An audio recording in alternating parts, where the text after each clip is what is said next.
Welcome to Car Show Clips, a production of VintageCarStudios.com. Fasten your seatbelts. Here we go! I'm Dwight Kennedy, and I'm here today with a reproduction of a 1955 Porsche 550 Spyder. This is a reproduction of a car that was produced by Porsche between 1953 and 1956. It was actually their first racing car and had quite a bit of success in its early outings against cars that actually had a lot more horsepower. So it was always kind of affectionately known as the Giant Killer. I purchased it pretty much completed, but I've done a lot of custom touches myself.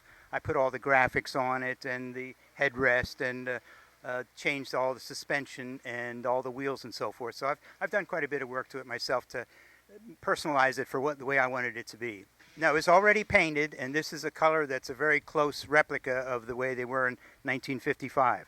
So the car is actually about 15 years old, but this is the original paint, and it's held up very well. Originally, this, of course, was made by Dr. Porsche, who originally made the Volkswagens.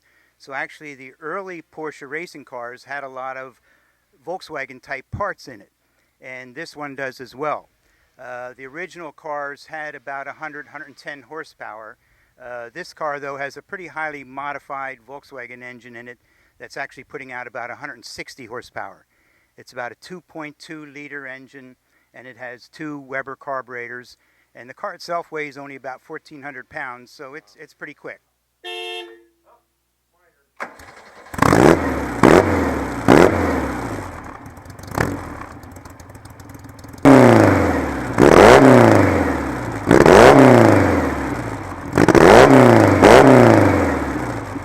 Opportunity to race it yet?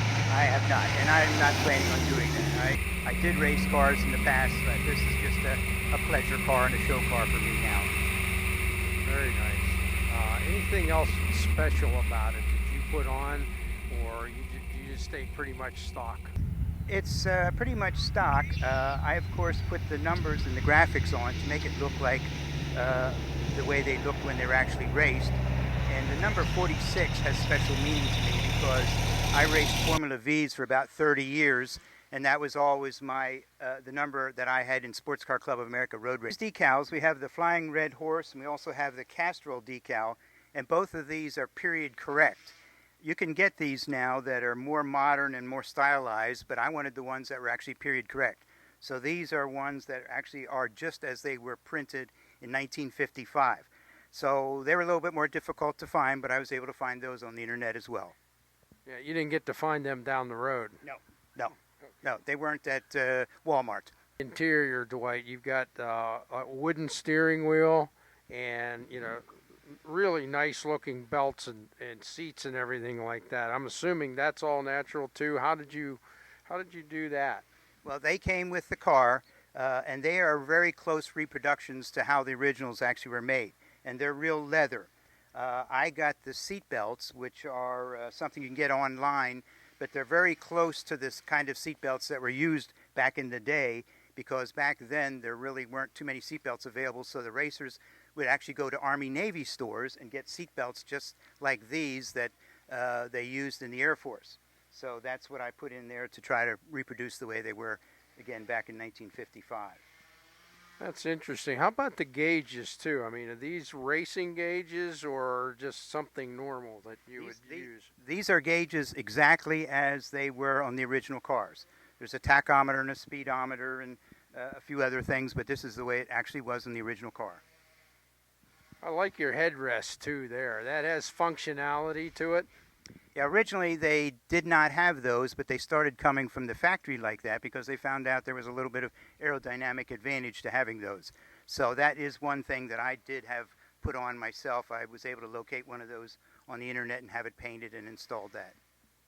You know, it's interesting too to look back here and see the fastening belts and so forth made out of leather. That's an original touch too, I would imagine. That's the way they were done originally, to make sure that the top didn't pop open. This whole top pops open so you can get at the engine, but they used these leather straps, and that's how they actually did it back in the day, to make sure that it didn't come open when it shouldn't. What kind of speeds could you expect from an engine like this with this car and its aerodynamics? Well, I've not really explored the upper regions yet. I know the originals did about 110 or 120. I'm quite certain that this one would do a bit more than that, but I'm not taking those kinds of chances anymore in my age. Originally, when the factory had racing teams, they would have several drivers in the same type of car. And in order to identify which driver it was, they had different colored stripes. So they'd have a red one or a blue one or a black one and so forth. And so that was the purpose of the stripes, to identify the individual drivers as they went by quickly. Did you choose the red for any specific reason? Just because the interior was already red, and I thought the red made a nice contrast. What kind of price tag would this bring? And if it were not a reproduction, what kind of pricing and availability would you have for the real thing? That's a good question.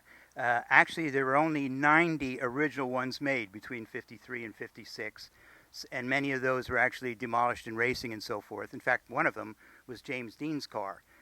He died in an accident in one of these in 1955, I believe it was. But the original ones are quite rare, as you might expect, and I do know for a fact that the last original one that I know of that was sold at Mecum Auctions 2 summers ago went for $3.69 million. So they're quite expensive, the original ones, because of their rarity and the interest that they have among collectors. Visit our growing collection on Facebook at Car Show Clips and online at VintageCarStudios.com, where you can commission our unique artwork. Enjoy the memories and the machines.